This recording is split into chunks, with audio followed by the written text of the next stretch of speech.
You may be sitting there asking yourself, why am I here?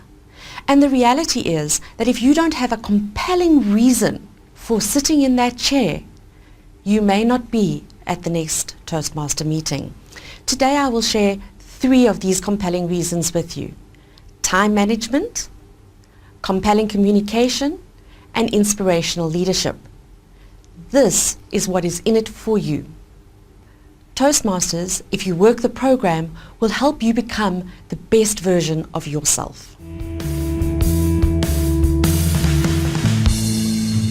In order to get the most out of your Toastmasters meeting, you will need to spend a couple of hours preparing the speech and obviously attending your meeting. And you may be asking yourself, but where am I going to find that time? Are you an entrepreneur? If not an entrepreneur per se, an entrepreneur of your own life. If you are an entrepreneur, then to be successful you need to be a compelling communicator, an inspirational leader. And to learn and hone those skills, you need the Toastmasters platform. So when you ask yourself, where am I going to find the time? My question to you is, how can you not find the time? An average Toastmasters meeting lasts about 2 hours. So you need to make sure that you know what your goals are and how important those goals are to you, and whether sacrificing 2 hours of your time to attend a meeting that is going to hone your skills, give you confidence, those things that will help you to achieve your dreams and your goals. Is it worth it? There are thousands of books written on time management with all sorts of techniques and skills. You may have even read many of them. Now, don't you think it would be a good idea to practice those techniques at a Toastmasters meeting, at a Toastmasters committee meeting, where you can hone those skills without fear of losing your job or having your bonus in jeopardy? Toastmasters gives you a safe environment to practice these techniques. 3 techniques that you can practice when on your Toastmasters platform are the following. Know what your goals are and make sure that you know how important they are. And then engage in activities that will support your goals, such as the Toastmasters platform. Once you know your goals and how important your goals are to you, it is much easier to prioritize as to what you are going to do and how you're going to spend your time. Many people these days suffer from FOMO, fear of missing out. But really you need to ask yourself, when you're not watching the movie, when you're not on Facebook, but you are putting time into achieving your dreams and your goals, are you really missing out on something? Or are you putting effort and energy into achieving your dream, your goal? The other bonus about Toastmasters and being part of a Toastmasters club is that you have a whole team of people who want to see you succeed, and they will give you feedback so that you can course correct your techniques that you are practicing within your Toastmasters club. So we go back to what Napoleon Hill says. From great sacrifice will come great achievement. Are you prepared to sacrifice the time that you will need to sacrifice to achieve your goals and your dreams?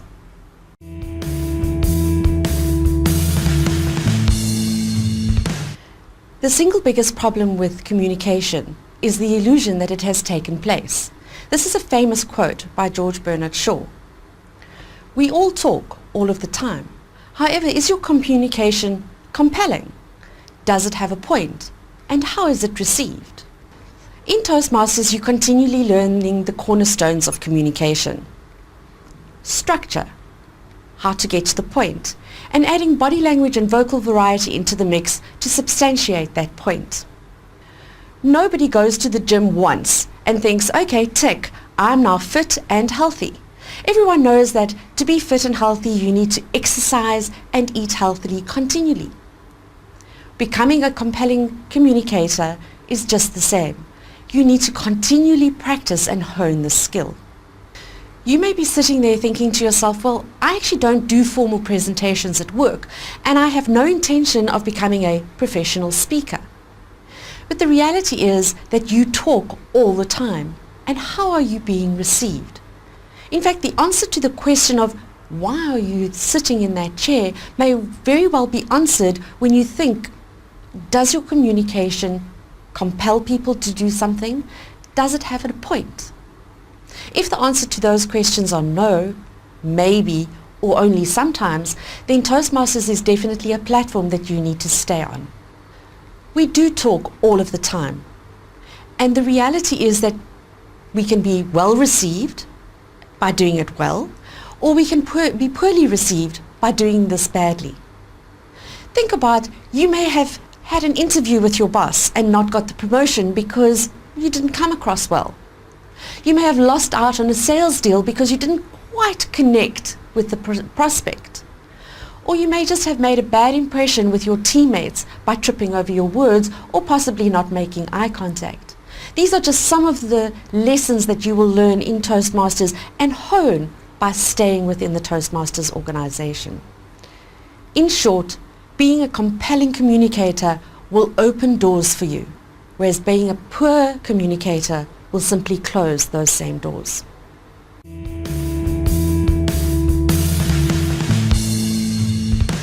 Effective leaders only exist when they can inspire a group of people to move in a certain direction.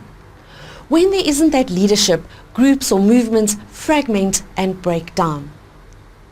There are many corporations throughout the world that have bosses who are leading their organizations but really not leading.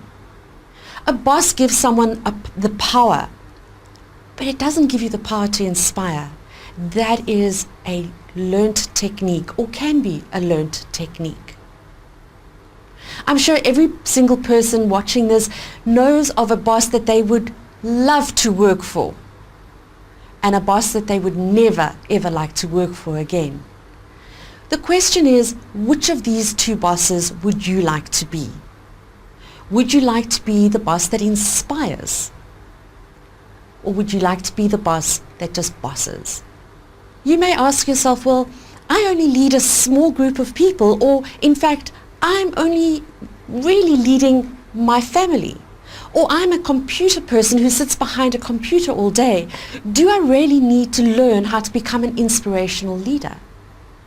Well, every single day you interact with people, whether it's your spouse, your children, your friends, or your colleagues at work.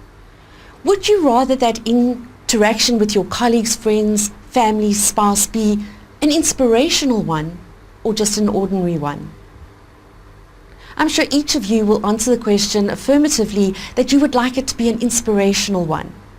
And if so, Toastmasters again is a platform that you can practice and hone this skill of becoming an inspirational leader.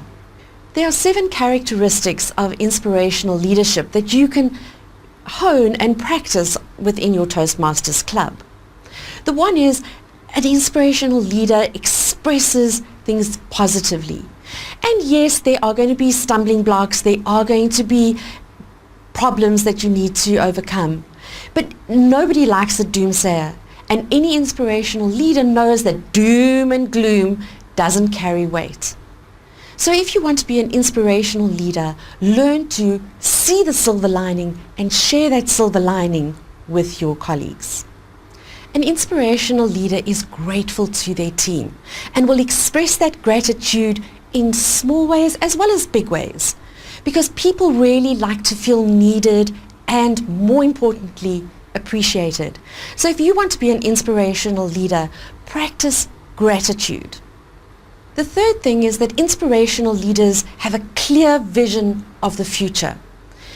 Martin Luther King's "I Have a Dream" speech is an excellent example of a leader who completely knew what the future looked like. So if you want to be an inspirational leader to your team or in your own life, then you need to have a clear picture of what that future looks like. An inspirational leader listens. Now please understand there's a very big difference between listening and hearing. When you hear someone, you just hear the words but not really the meaning behind the words, and more often than not will just fob off that communication. What you need to do if you want to be an inspirational leader is to really listen, not only to the words the person is saying, but the emotions that they are bringing to the table and what possibly lies behind those words. And then you need to respond appropriately. Inspirational leaders also take time when they're communicating.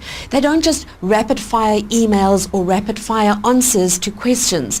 They take time, think about their response before they just give a response. Because let's all be honest with each other, we know that when communication is misunderstood, that's when feelings are hurt, things go wrong, and frustration mounts. So if you want to be an inspirational leader, take time and think about your communications. Integrity is a key element for inspirational leadership. It is unlikely that anybody will follow someone who is not being completely truthful and acting in complete integrity. We have a radar within us that can absolutely, without a shadow of a doubt, know when someone is not being completely honest with you or being completely integral. And when someone is completely integral, they can inspire that in other people and inspire their team to do things that are way beyond the call of duty because they are being honest and integral with their word. It is a very, very important attribute of an inspirational leader.